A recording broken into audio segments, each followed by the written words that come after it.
Qarabağ günündə onun dadına çatın. Üçrəkli bayrağımızı zirvələrə uzatdım. Yurdumuzun üstünə qoydum bana kölgəni. Məhv olmaqdan qoyurum xilas etmək. Heykəlinə baxıram, rəhbər xəyalı dalır. Çəkənən ölkəmiz ondan yadigar qalır. Səsini dinləyəndə güc gəlib qolumuza, zəkası günəş kimi nur saçıb yolumuza.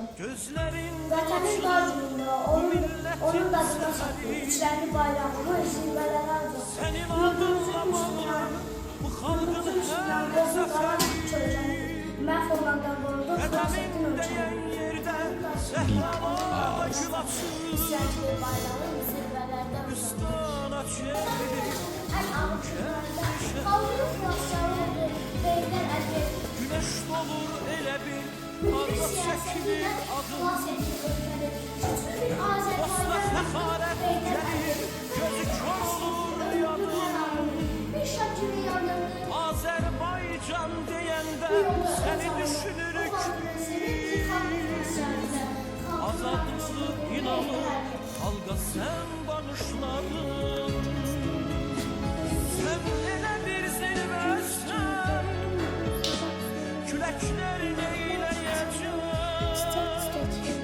Dünənin bugünümsən, səninlədir gələcək. Nə qədər Azərbaycan, nə qədər bu millət var. Ölçü olduk ağzına çatanda bir əlim olduk əlim solunda. Millə rahat yıllardan Halk Heydər söyləyəcək, şişsi oldu. Heydər Yurdumuzda şaşırıqda hərmələr yatmadığım günlər, ailə günlər, ziyarətə gəlin sarayında, gözyaşımızın məzarında günlər. Azərbaycan adını, Azərbaycan xalqını dünyaya tanıtdıran Heydər atamız oldu. Sinəndə köz dayansa, dilində söz dayansa, qarşında kim dayansa, yaşayarlar bildi. Damarında tutqanı, axan Heydər özüdür. Tüm Türk dünyasında Atatürk özüdür. Azərbaycan adını, Azərbaycan xalqını dünyaya tanıtdıran Heydər atamız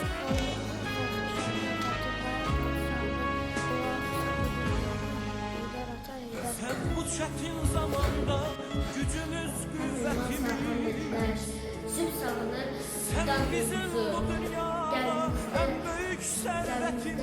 ən müqəddəs Heydər ata Heydər baba. Milletin imzası var, imzaların içində.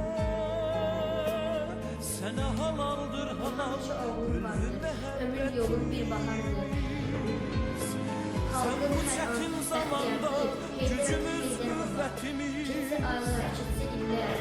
Sən bizim bu dünyada ən böyük sərvətimiz. Arzular, seçəmsi. Milletin imzası var, imzaların içində. Sənə halaldır halal, sən elə bir zirvəsən, küləklər neyləyəcək? Dünənin